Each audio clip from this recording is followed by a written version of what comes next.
يا أيها الذين آمنوا اركعوا واسجدوا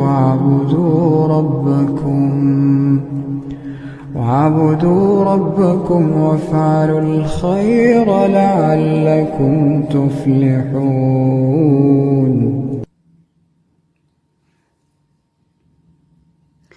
السلام عليكم ورحمة الله وبركاته. ازيكم يا حبايبي؟ عاملين ايه؟ يا رب تكونوا بخير.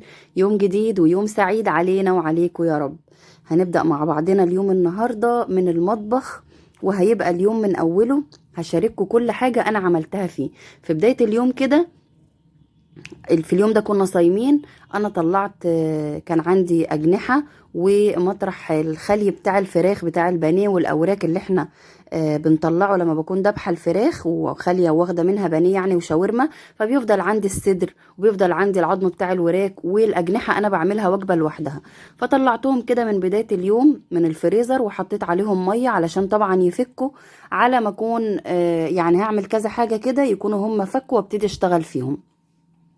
زي ما قلت لكم اليوم ده كان يوم خميس وكنا صايمين اللي هو كان امبارح. وبدأت دلوقتي بقى بعد ما حطيت ميه على الحاجات اللي طلعتها.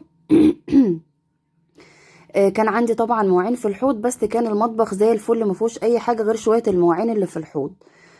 فرحت بعد يعني شطفتهم بقى الحاجات اللي هتدخل الغسالة هدخلها الغسالة، وشوية الصواني اللي هم الكبار اللي انا ما بحطهمش في الغسالة والحاجات الالومنيوم هغسلهم على ايدي.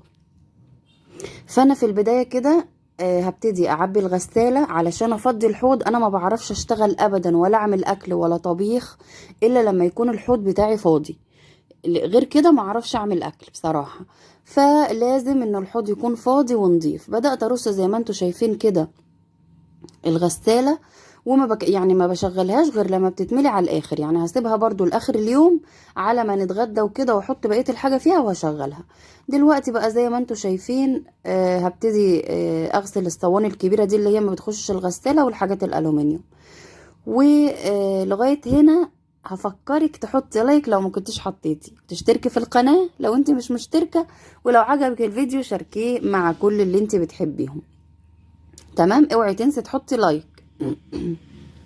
يعني حطي لايك كده وكملي الفيديو براحتك. خلاص كده فهبتدي بقى ان انا اشطفهم.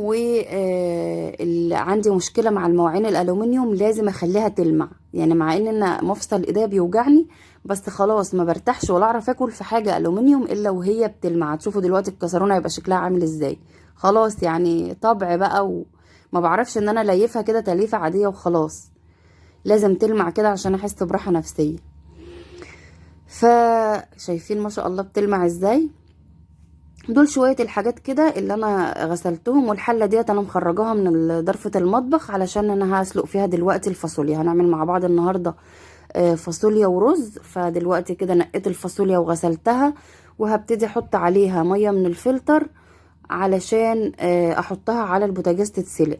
واللي انا هحطه على الفاصوليا ده شوية كربوناتو على سن المعلقة كده، ندعة بسيطة، وحطيتها على البوتاجاز. ده بيسرع عملية السلق بتاعتها عشان انا مش نقعاها.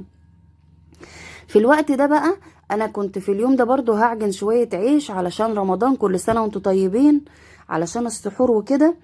فروحت حطيت الفاصوليا تتسلق على البوتاجاز، ورحت داخله بقى عجنت شويه العيش. انا نزلتهم لكم الفيديو اللي فات على طول، العيش بالتفصيل، العيش الشامي فيديو خاص بيه بكل تفصيل بكل تفاصيله. فان شاء الله ابقى اسيب لكم برضو الرابط في البطاقات او في صندوق الوصف. واللي ما شافش الفيديو يا ريت يشوفه ويقول لي ايه رأيه في العيش اللي انا عاملاه. تمام كده، عجنت العجينة وسبتها تختمر بقى، ورحت داخلة. كان طبعا كنا العصر جدا، رحت مقلية بقى كده، عاملة التسبيكة للفاصوليا. حمرت البصلة كده لحد ما لونها بقى بني فاتح، ونزلت عليها بصلصة الطماطم وشوية ملح وبهارات وفلفل اسود، وسبتهم يتسبكوا. ونقلتها على العين، على عين تانية، ورحت بدأت اعمل شوية رز ابيض جنب منهم وجنب الأجنحة اللي انا هعملها النهاردة.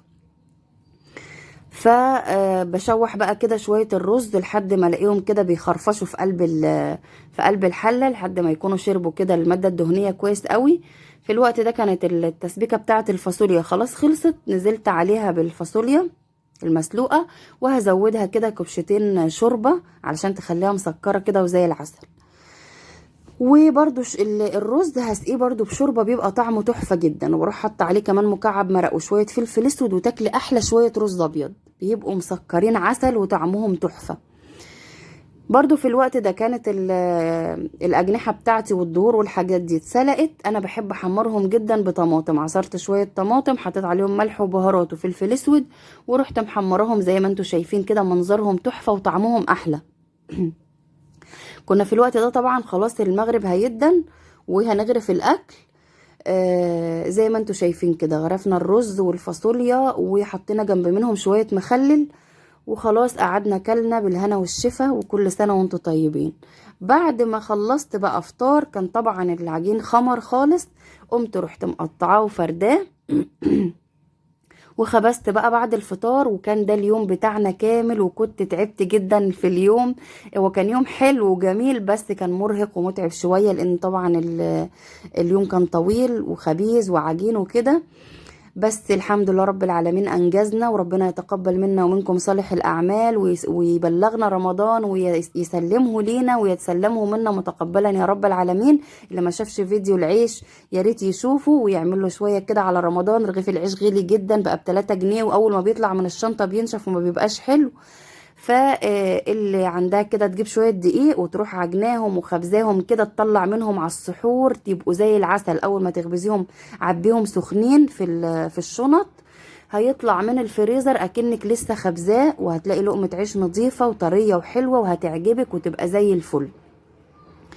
فما تكسلوش يا جماعة، وشوفوا الفيديو كويس قوي اللي فات بتاع العيش، ان شاء الله هتستفيدوا، والموضوع سهل مش صعب. انا كنت عاملة في الفيديو 5 كيلو، انتوا اعملوا حاجة بسيطة كده ان شاء الله، كيلو 2 كيلو كل يوم، وشيلوهم في الفريزر.